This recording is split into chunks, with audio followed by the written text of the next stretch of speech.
Can I have a seat?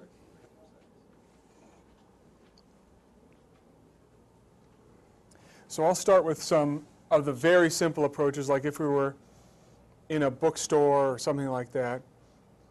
I'd say, well, where's an amazing place to eat around here? I think you probably want to go downtown. What do you like there? The point of this, which I think is really understated, is simple questions open up a universe. And you can see things have not taken off yet, though they will. But these sorts of questions that you guys probably think are really stupid or really lame, you really should use them because they are the perfect way to open up a conversation. Get a lot of options. Are you like a chain restaurant kind of girl? Or are you more like wanting to go to like the specialty place, or what are you into? Oh, I thought you were asking because you wanted to find a place to eat. Well, I'm curious. Depends what you want to eat. All right, well, what do you like to eat? I like a little of everything. Okay. So here's a question for you that I've been asking people lately that I think is pretty interesting because it tells you about them. And I'd like to know this about you. What would you do if somebody gave you $1 million? I have no idea. Really? You never thought about what you would do or what you'd like your life to be like? No, I've thought about it. I don't know what I would do, though. Oh, what might you try? I don't know. Really? She doesn't. See, at this point, I'm like, there have been at least 3 things I've tried and I've gotten like nothing back, and I don't care, right? And she's not caring. So at this point, I might jump on the thing, but I don't care, right? That's where we're going with that. Well, it doesn't make any sense to me that you haven't thought about what you might want to do. I mean, I know I've thought a lot about what I would do if I could do sort of whatever I wanted, or if I had unlimited funds. Would you like go to an island in the Bahamas and drink mojitos and just hang out, or what would be something that you would be interested in doing? I'm not inviting you. I think it's a super personal question. I just don't really want to tell you. All right, well, that's fine with me. I love this woman. She's such a fucking bitch. Yeah, she is incredibly mean. But now you can see that I'm making it more confrontational. I'm going into the, I forgot what it was I just said. It's strange to me that you wouldn't have thought about it. Or Yeah, you're pinning her on specific. She's saying things that are incredibly vague and generalized, and you're pushing her for specific. Are you sure? What about this point? What about this point? What about this point? To get her to react. Let's see what happens next. I mean, for me, I'm done. I don't know if you've got ideas here. So, okay, great. Brent? God, you're mean. That might be where he'd go. Right, because you could escalate it. I mean, the thing is, I don't particularly feel like giving her a lot of shit. You know what I'm saying? Because she's not. She's just not into it. So what? But if you wanted to, you could say, "Wow, you're really mean." You know, you're really. I don't think she is actually being particularly mean or cold. But you could go with that. Wow, you're really cold. What is it about you? So you're the kind of woman who is really cold and mean to guys, who ask simple questions. You're the kind of woman who takes things really personally when people ask simple things like, "What would you do if you won the lottery?" What's up with that? Right? Now, maybe I'm doing it now, but it didn't occur to me when I was there. So like, no, I'm just done. I'm out of here. Once you stand up, all the answers come. Once I stand up, all the answers come. So those are some other options. Let me give that a try. This is great. I love this. This is awesome. You stand up and then all the lines show up. That's exactly how it is for everybody. But what's great is that I like that you're detached from this. You know, I think that's a really healthy attitude. You know, you try a couple things. If it doesn't, well, you get the fuck out. Why? You know, we have this attachment that it always has to work out when we're really, that's ridiculous, you know? Yep.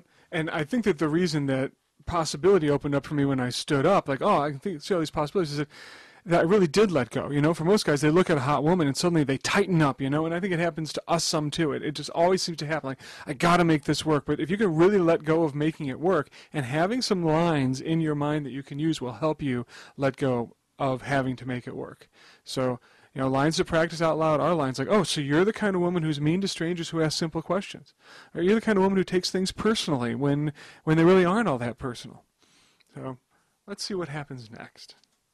I think I'm going to get a lot of no from her at this point, right? But, so you're the kind of woman who's just an automatic no to every question when somebody comes. Did something happen to you that would really scare you for people? No and no. Okay. No? Are you going to say no right now? I'm going to say I think that what you're doing is interesting, but it's also kind of offensive. Okay. So, what else is it's also kind of offensive? It's offensive, unlike your behavior, you fucking bitch. All right, let's see. I'm sorry, I had to say that. But I mean, there's a lot of women who you hit the wall with like this, who one hits the wall with like this. But as we'll notice, as this goes on a little bit more, it does open back up too, which is really interesting. Is there's this whole concept that you should never be offensive to a woman, or to anyone, or that no woman's ever offensive to you, which they seem to feel perfectly free to do a lot of the time. This woman certainly does. So let's see what happens as we go on. But it also points to, like, you guys watching have this idea of the perfect seducer, that if you are the best seducer in the world, every time you approach a woman, it will lead to sex and the ultimate outcome, which is not true. At every moment in this interaction, you're putting it on the table that it may dissolve and she may get up and be done with you, and that's it. And you're okay with that. That's where we want you guys to come from. Yep, you'll have a lot more success that way. So let's see what happens. Now, one of the core ideas that if you're going to be in interactions that have some intensity is you always agree with negative assessments of you, and you always disagree with positive assessments of you. You'd say, well, so what offends you? I mean, I'm glad you're interested, that's fine, but what offends you? What's offensive to you? You're trying to dig into me, you don't know me, but you're not offering anything about yourself, and I don't trust you. Oh, so you'd like to know more about me? Sure. What would you like to know about me? I don't know. Tell me something about yourself. Well, gee, what would I do if I could do anything? Okay, I got to jump in here and interrupt myself. Now, how would you like to go up to a super hot woman in a bar and have her complaint be about you that she wants to know more about you? Did you guys, as you watch this, did you see this coming at all? That you're not sharing more about yourself. I want to know more about you. It is weird. Yeah, I mean, it's not like she's getting, taking her clothes off at this point, but you can feel that because I've been willing to engage in the conflict, there is a moving towards me that is happening. We were just talking about how there's a guy here who just came back from being a month-long vacation in Fiji. And I was saying, wow, I have a 4-day vacation planned at Christmas time, and it's the first vacation that I've had in as long as I can remember. So I was thinking, what I would do is I would go spend a month in Fiji if I could do whatever I wanted to do. Really? Yeah, or someplace they just had a coup there, so maybe not. But someplace like that. I mean, I've never done, I don't know if you've done this, but I've never done the go lie on a beach thing. Never done it. Never I have. have. It's good. You should do it. I mean, it's not boring, or is It's it not just, boring. What happens that makes it interesting? I mean, I'm genuinely Snorkeling curious. is really fun. Snorkeling? Mm-hmm. Wow, where have you snorkeled? Hawaii. Wow, okay, that's far away, but that sounds fun. It's super fun. So, so is snorkeling the one where the tube's out of the water? Wow. So what do you see? What's so amazing about it? Fish, coral, Fish sharks. and coral. The 1-2 punch has worked. Yeah, if I were in a bar situation with this, at about this point, I'd be like wanting to get away from her for a while and then come back. I would want to install some scarcity now.